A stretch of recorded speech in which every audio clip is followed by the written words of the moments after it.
Olá, seja bem-vindo, seja bem-vinda. No ar, mais um programa Sala de Leitura.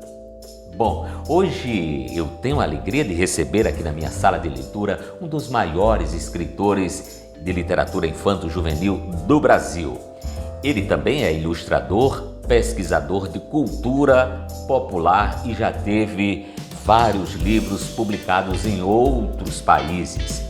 Se você quer saber de quem eu estou falando, aguarde um instantinho só que eu volto daqui a pouquinho, depois da vinheta.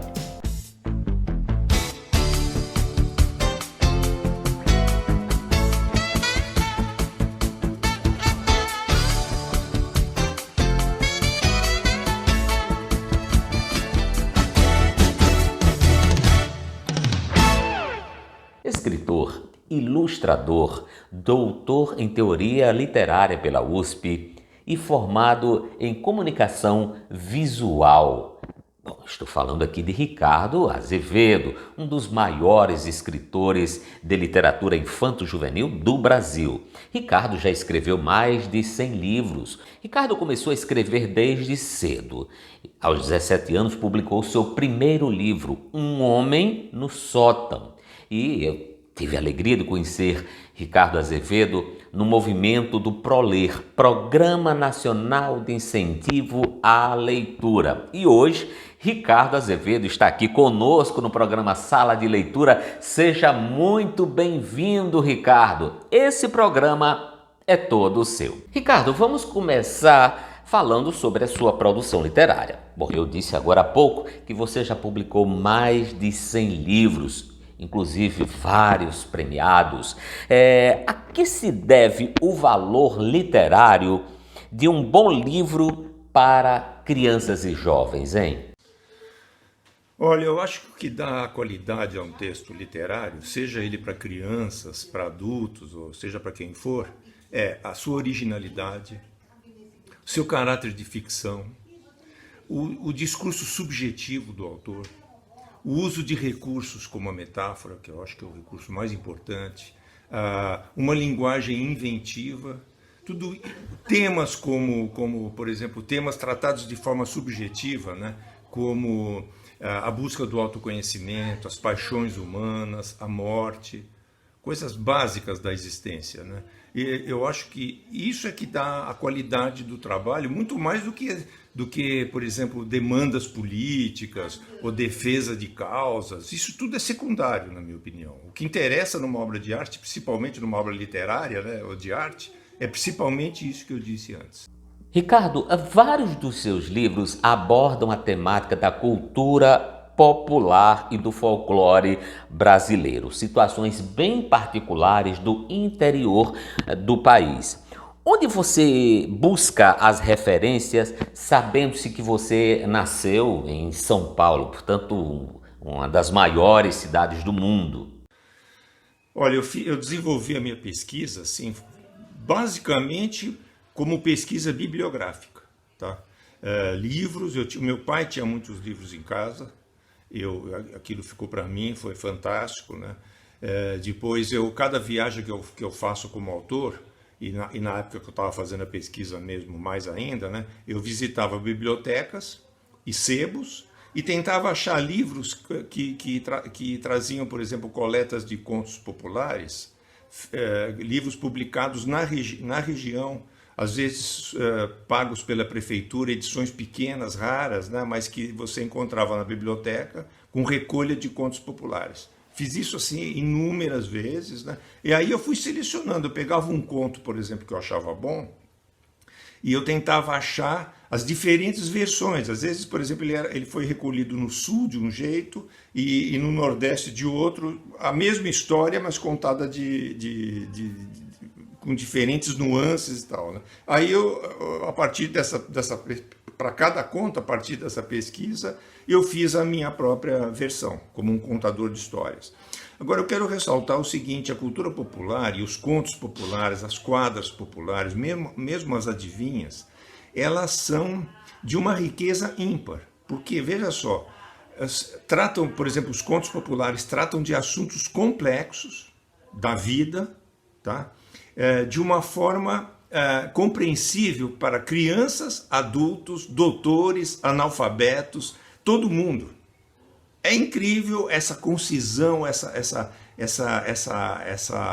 clareza que esses contos trazem, as quadras também. Então eu quero ressaltar isso, eu acho que isso deveria ser muito mais valorizado do que é.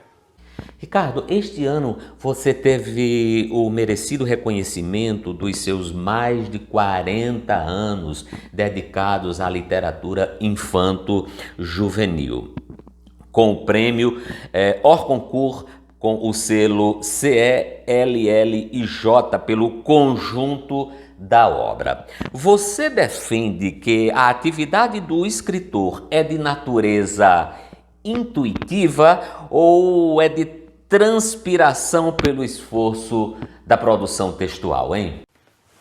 Olha, eu acho que ninguém voa puxando pelos próprios cabelos. Quer dizer, os escritores, assim como em outras profissões também, eles ao mesmo tempo que usam a sua criatividade, a sua intuição e os seus recursos individuais, assim, né? Ele tem que trabalhar, tem que estudar, tem que ler outros autores, tem que estudar, às vezes fazer uma pesquisa para fazer tal livro. Então é uma mistura das duas coisas, né? Mas em resumo, essa mistura se resume em trabalho, revisões, né? E é isso. Eu não gosto muito da palavra inspiração, porque ela parece que o cara está andando assim, de repente põe, e ele tem uma ideia, vai lá, senta no computador e escreve. Não é nada disso. Nada disso. Você, a partir de uma ideia, às vezes boa, se você não trabalhar, não vai dar em nada. Bom, você é ilustrador, é pesquisador em cultura popular, é doutor em teoria literária. Com um currículo desse, ô Ricardo, isso facilita o seu trabalho com o livro ou não?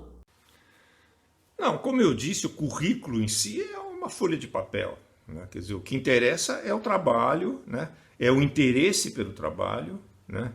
O John Dewey falava uma frase que eu acho muito bacana, que ele falava assim: o ser e o interesse são duas palavras para dizer a mesma coisa. Então eu, como escritor, a primeira coisa, eu gosto de criar histórias, eu gosto de trabalhar, eu gosto de ler outros autores, eu gosto de imaginar situações que poderiam existir, apesar de não ter existido, criar narrativas, escrever, mexer com as palavras. Tudo isso, para mim, é muito fascinante, é muito prazeroso, né? Apesar da trabalheira que dá. Então é isso, currículo e nada, para mim, é a mesma coisa, não, tanto faz, entendeu? Quer dizer, nada a ver. Olha, Ricardo, eu quero aqui agradecer imensamente pela sua participação aqui no programa Sala de Leitura. Para mim foi uma honra, uma alegria e todo um contentamento de estar aqui conversando novamente com você, depois de tanto tempo que a gente já não se vê, não é isso? Quero desejar sempre sucesso e um forte abraço. Boas e boas produções literárias sempre. Olha, de Ricardo aqui eu tenho vários livros, né? E aqui eu indicaria para vocês, ó, Uma Velhinha de Óculos, Chinelos e Vestido Azul de Bolinhas Brancas. Muito bom esse livro, engraçadíssimo, né? Foi publicado pela Companhia das Letrinhas, aqui de Ricardo Azevedo. Essa aqui é uma sugestão.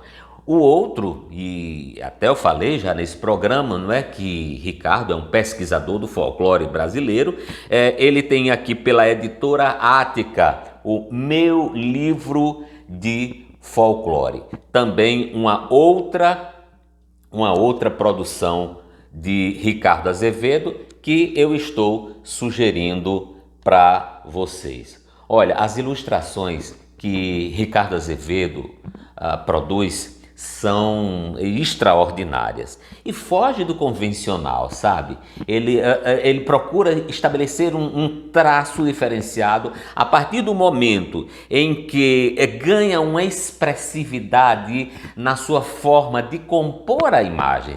Portanto, quem acompanha as ilustrações e o trabalho de Ricardo vai ver exatamente isso que eu estou falando, não é? Então foge desse convencional, ele procura exatamente compor a imagem fugindo ou subvertendo aquela composição linear dos traços, né? Então, parabéns, Ricardo, eu acho fantástico o seu trabalho.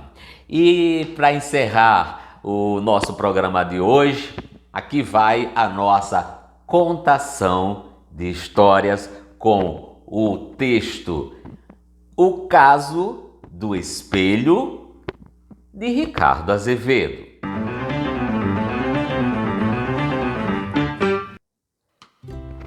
Era um homem que não sabia quase nada. Morava longe numa casinha de sapé esquecida nos cafundós da mata. Um dia, precisando ir à cidade, passou em frente a uma loja e viu um espelho pendurado do lado de fora. O homem abriu a boca, apertou os olhos e depois gritou com o espelho nas mãos: "Mas o que é que o retrato de meu pai está fazendo aqui?" "Isso é um espelho", explicou o dono da loja. "Não sei se é espelho ou se não é. Só sei que é o retrato do meu pai." Os olhos do homem ficaram molhados. "O senhor conheceu meu pai?" perguntou ele ao comerciante. O dono da loja sorriu e explicou de novo: Aquilo era só um espelho comum, desses de vidro e moldura de madeira." É não, respondeu o outro. "Isso é o retrato do meu pai. É ele sim, olha o rosto dele, olha a testa e o cabelo e o nariz e aquele sorriso meio sem jeito." O homem quis saber o preço, o comerciante sacudiu os ombros e vendeu o espelho baratinho. Naquele dia, o homem que não sabia quase nada entrou em casa todo contente. Guardou, cuidadoso, o espelho embrulhado na gaveta da penteadeira. A mulher ficou só olhando. No outro dia, esperou o marido sair para trabalhar e correu para o quarto. Abrindo a gaveta da penteadeira, desembrulhou o espelho, olhou e deu um passo para trás. Fez o sinal da cruz, tapando a boca com as mãos. Em seguida, guardou o espelho na gaveta e saiu chorando. "Ah, meu Deus!" gritava ela desnorteada. "É o retrato de outra mulher. Meu marido não gosta mais de mim. A outra é linda demais. Que olhos bonitos, que cabeleira solta, que pele macia. A diaba é 1000 vezes mais bonita e mais moça do que eu." Quando o homem voltou no fim do dia, achou a casa toda desarrumada, a mulher chorando sentada no chão, não tinha feito nem a comida. "Que foi isso, mulher?" "Ah, seu traidor de uma figa, quem é aquela jararaca lá no retrato?" "Que retrato?" perguntou o marido surpreso. "Aquele mesmo que você escondeu na gaveta da penteadeira." O homem não estava entendendo nada. "Mas aquilo é o retrato do meu pai." Indignada, a mulher colocou as mãos no peito. "Cachorro, sem vergonha, miserável! Pensa que eu não sei a diferença entre um velho lazarento e uma jabiraca safada e horrorosa?" A discussão fervia feito água na chaleira. "Epa, velho lazarento, coisa nenhuma!" gritou o homem ofendido. A mãe da moça morava perto. Escutou a gritaria e veio ver o que estava acontecendo. Encontrou a filha chorando, feito criança que se perdeu e não consegue mais voltar para casa. "Que é isso, menina? Aquele cafajeste arranjou outra. Ela ficou maluca", berrou o homem de cara amarrada. "Ontem eu vi ele escondendo um pacote na gaveta lá no quarto, mãe. Hoje, depois que ele saiu, fui ver o que era. Tá lá, é o retrato de outra mulher." A boa senhora resolveu ela mesma verificar o tal retrato. Entrando no quarto, abriu a gaveta, desembrulhou o pacote e espiou. Arregalou os olhos, olhou de novo, soltou uma sonora gargalhada. Só se for o retrato da bisavó dele. A tal fulana é a coisa mais enrugada, feia, velha, cacarenta, murcha, arruinada, desengonçada, capenga, careca, caduca, torta e desdentada que eu já vi até hoje. E completou feliz abraçando a filha. Fica tranquila, a bruaca do retrato já está com os 2 pés na cova.